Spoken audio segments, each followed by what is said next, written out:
I want to touch base with you on something personal and something interesting.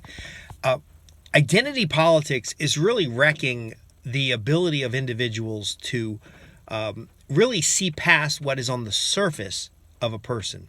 I'm Justin Hitt with Inside Strategic Relations. So we cover influence and power and the ability to transform business relationships into profits. I have recently gotten some honest feedback about my pictures. I am a very serious looking person. So what I find is that, in my normal state, I just am paying attention. That is my listening face.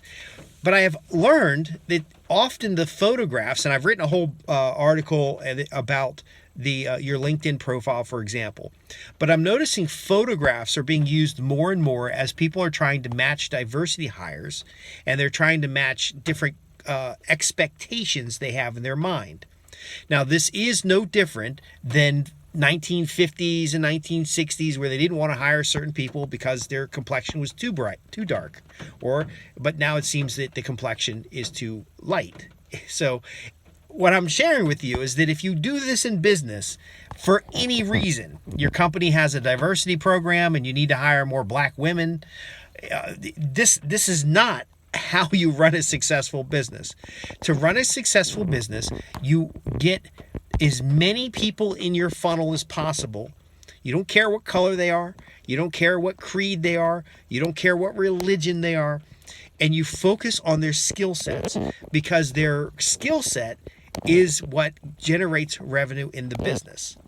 Now, I'm not saying I've been discriminated against or anything like that. I'm just happy that I'm able to solicit clear and honest feedback from people so that I know that my profile picture was turning people off. My profile picture looked too serious. I had my glasses up here on the top of my head. So it's, or do you got glasses or do you not have glasses? I was telegraphing age, because, when you lift your glasses to see things close and you put them back down to see things far away, that's what old people do. The beard, for example. A lot of people don't know the beard's there for religious reasons. I cover my face in the sense of wearing facial hair. However, they also thought, redneck. How could he be that smart to be doing risk management and all this stuff if he looks like a redneck? Now, I'm being very vulnerable with you here, because there's certain things people are saying about you that could impact your ability to get a job. Now, from my perspective, if someone says he's too white, he's too hairy, he's too whatever, I don't want to work for them anyway. I get plenty of people to work for. I don't need to work for somebody who's discriminating for any reason. In the same way that Booker T. Washington used to talk about, is that they could not hire you because you're black, they could not hire you because your complexion, but ultimately, if your skill set is there, you'll find employment. And that's really what I'm saying here. There's a risk with bias, and we do have inherent bias, and it's more than just inherent bias is something that happens because you're going to be more familiar with people that look like you because you grew up in a family like that. But if you've grown up over time with a lot of different people, you're going to have less bias. So assuming that someone who's black, someone who's white, someone who's Chinese, someone who's whatever is biased inherent to their skin is actually racist in of itself. So I'm not really sure. I'm trying to be careful where I'm going here, because there is this whole cancel culture bit. But looking at my face, or looking at anybody's face, says nothing about their genetic composure, their ancestry, their religious, anything.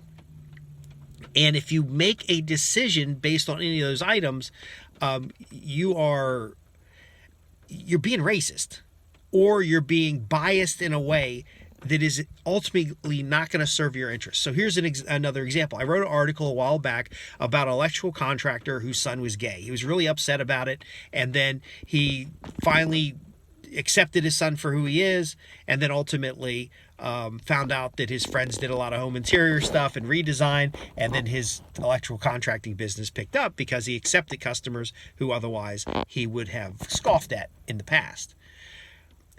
If you see, so the scoffing at somebody because of a lifestyle choice or a biological condition or anything like that is ultimately going to impact your business. Now, if you have sincerely held religious beliefs and you decide you don't want to do business with certain types of people, you have to be aware that that could reduce the market that you have available to you. But it's okay too, as long as you're clear up front what those things are.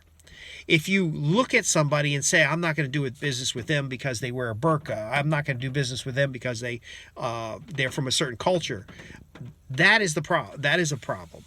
The judgment without a clear differentiation. So I wouldn't go to a Muslim or a kosher butcher and ask him for pork, because that's being sensitive and understanding cultural environment. But they're not going to get pissed off and cancel me because I asked for pork. They're just going to say, hey, we don't eat pork. Our customers don't eat pork. It's just the way it is. So my point being here is, you got to be clear. You got to be understandable. Now, if I was putting spew, actually, I'll just let you know. Somebody was being good feedback. They said it looked like a white supremacist, which is hilarious. But if I was spewing that hatred on my website, or if I was spewing that hatred on something, then they would know. And so my criticism is about the judgment. Let's roll this back in. Okay, so these biases build up. So from a psychological perspective, everybody has biases of some kind, or they give preferences and that kind of thing. There's nothing wrong with the preference. There's nothing wrong with the bias. It is inherently biological in our systems. The problem is when you make decisions on it that either unfairly categorize somebody and eliminates them from a system. So if you're making hiring judgments based on biology, it's actually in your disadvantage. It may hurt the other person temporarily. It may offend their feelings. It may do a lot of things, but ultimately it's at your disadvantage, because the skills are what create results in a business. Next, if you start feeling this way and you're offended, you're on the offended side, and you decide that like hate speech is not free speech, you actually are hurting yourself there too, because hate speech helps you identify who the bastards are that have oversensitized their particular beliefs. So let me explain that. If you go to a business and they're hanging certain flags outside, that telegraphs to customers that you may not want to go in there. So if you go to a business and they got a Nazi flag hanging outside, let them have the Nazi flag outside, okay? The flag should not be offensive to you in the sense of like it's going to hurt your feelings. It's just a flag, but it identifies what business you want to go in and what business you don't. This is very important. Allowing people to put these symbols of hate up, whether they're the other side too. If they had a Black Panthers flag and you don't like the Black Panthers, then you could identify that that's not a business you want to go to. That helps with decisions. When it comes to hiring, if you're putting all these I support whatevers, that's your speech and communications. It identifies your position. You shouldn't hire people because they identify the position. You should hire people because they have the skill to do the job. Now, when it comes to underserved communities, it is a case where there are communities of people who don't have the skills, who don't have the experience. But you can't assume that every minority community doesn't have those skills and experience, and therefore you don't hire them. You need to pull resumes and see what their skills are. And then if you don't have someone qualified for a position, you don't place them because they're a minority and they will get the skills over time, because again, that's going to harm your business. That's going to make it difficult in your business. Another factor, and Thomas Sowell is a good source of this, Walter Williams, the whole Milton Friedman crowd shows that a lot of this affirmative action stuff actually hurts the person in the job. So for example, accepting people into college based on their biological characteristics rather than their ability to be successful in college takes really good people out of the lower tier schools, who could be excelling, they could be getting top of their class, and then ultimately that boosts their career in the future. And I go in the membership site, I go into this a little bit more. I'm always hesitant doing videos on this kind of stuff.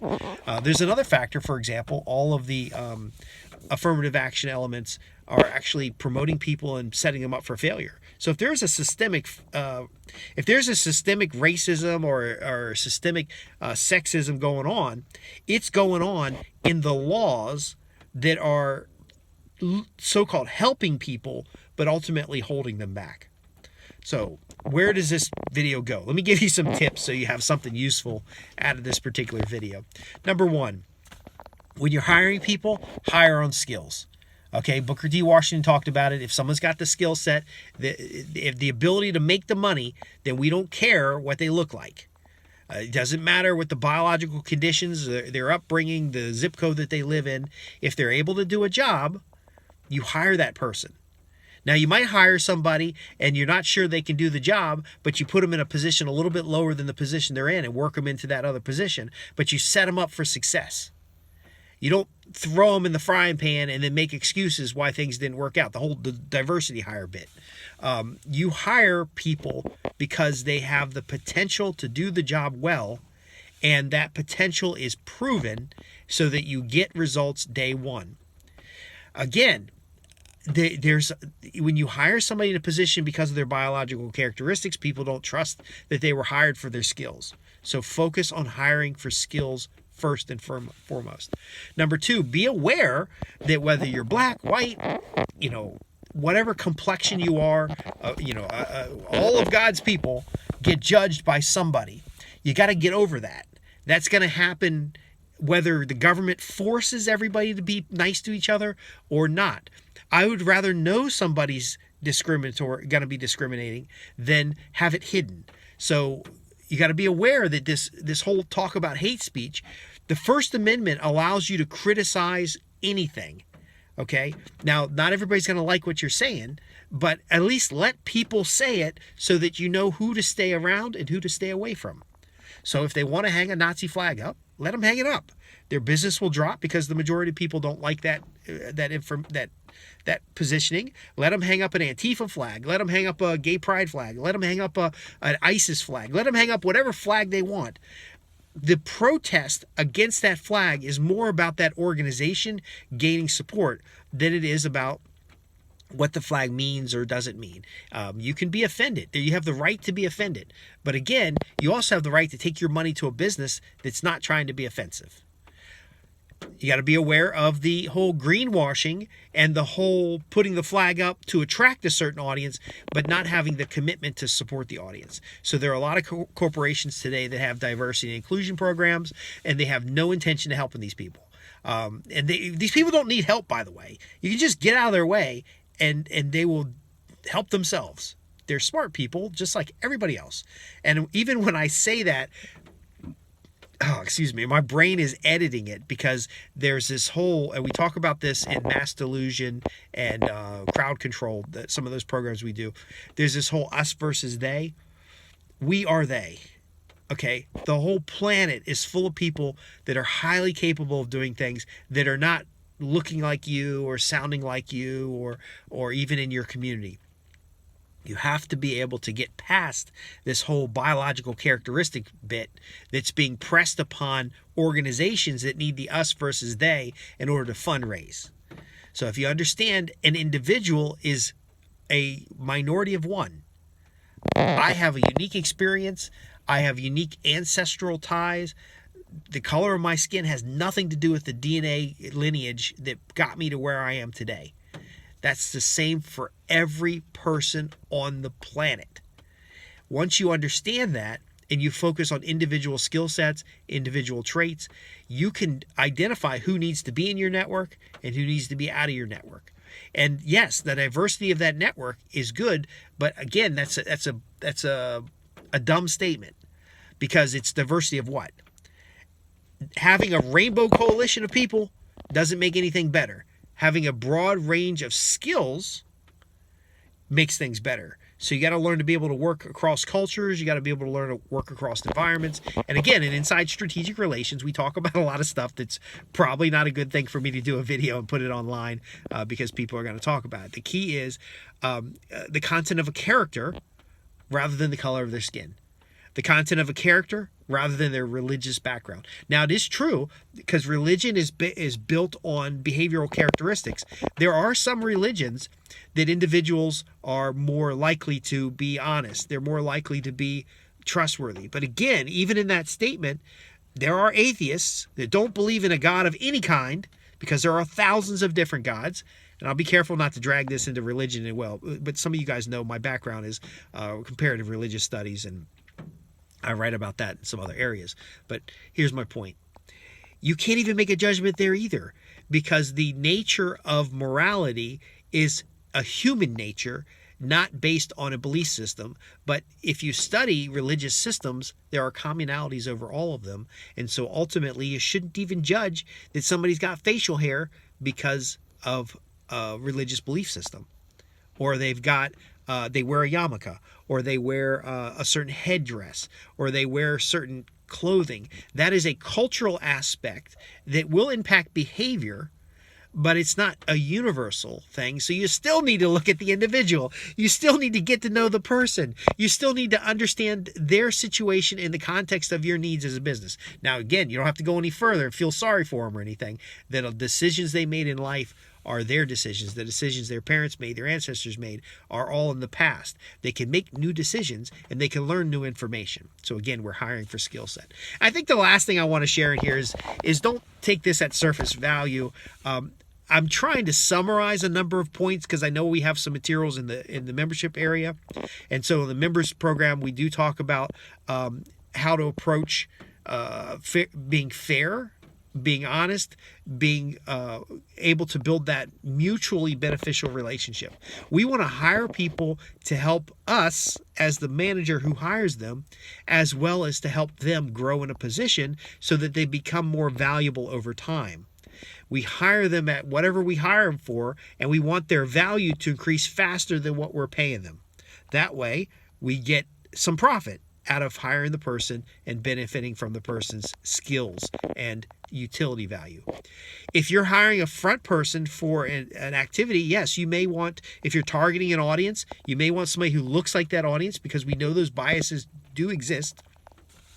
But we don't want to codify those biases in law, because it always backfires. If we have hate speech laws, then we don't know who the hateful people are. If we have laws that prefer one race over another, we're disadvantaging those minorities of one, that person who doesn't look the right race. I grew up with some friends who, they weren't dark enough, that like their family, like their community would make fun of them because they weren't dark enough, and they were afraid to wear natural hair because other people would be upset. This is my natural hair. This is what I look like when it just grows. But again, that happens across all cultural backgrounds. If you're slightly outside the culture, it's like the crabs in a bucket. If you're slightly different, they're going to try to pull you back into the bucket. What I'm saying is that unique expression is beneficial for the individual because it gives them one less thing to worry about. And then that unique expression has no bearing on their skill sets or abilities. So as an outsider, just take it as like the shirt they chose to wear that day. Now, again, there's a lot of characteristics that people can't choose. So why hold it against them? They're born that way. That's just the way their system worked out. And then there's also cultural aspects that build up certain behaviors that they didn't choose. It just happened because that's what they're familiar with. If you want to transform business relationships into profits, again, look at the individual, look at their skill set, their ethics for operation, and their expression. Don't judge it, but look at how it's beneficial in your organization, leverage it, set them up for success, and ultimately move forward. There are many opportunities missed by either suppressing speech or enhancing the benefits that you're giving to one group or another. Because what you'll find is a lot of times when you, quote, benefit group as part of policy or law, you're actually not helping them. Now, the last point I'll make is that there are organizations, and I've had the opportunity to study a broad range of organizations. I've had the opportunity to be behind the scenes in a lot of Fortune 100 organizations and thousands of different clients. There are some organizations that will create a program that on the surface is designed to help somebody, but really is part of that systemic racism or systemic discrimination, because they know if they set a quota for having a certain number of women hires or certain number of diversity hires, then they don't have to go above the quota. Okay, listen carefully, because a lot of people don't understand this. If they set a quota to hire 10, they're only going to hire 10. That's the way it works. But there could be 15 that are highly qualified and can get the job done. Again, because the codification of the activity creates, it kind of reinforces a behavior that's not beneficial in the first place, and then ultimately impacts the group they're trying to help. We can talk about that in another program, because that's kind of a brain thing. That's kind of hard for people to understand, that reducing barriers and reducing laws creates results. But you can't say you're reducing barriers by enhancing biological traits, because that's no different than what a racist might do by hiring only people that look like them and then making excuses for them when they make a mess, rather than hiring somebody based on their skills, based on their behavior, based on their ethic. And I don't know where else to go there before we're going to get in trouble. But again, if you go to www.insidestrategicrelations.com, go to the contact page and ask your questions. Now, if you're a member, we can talk about this in a lot of detail. I know that if we go into the detail, a lot of the people in the public are going to be offended. But we're high producers. We're peak performers. We're in there to find the people and the situations that create the maximum results.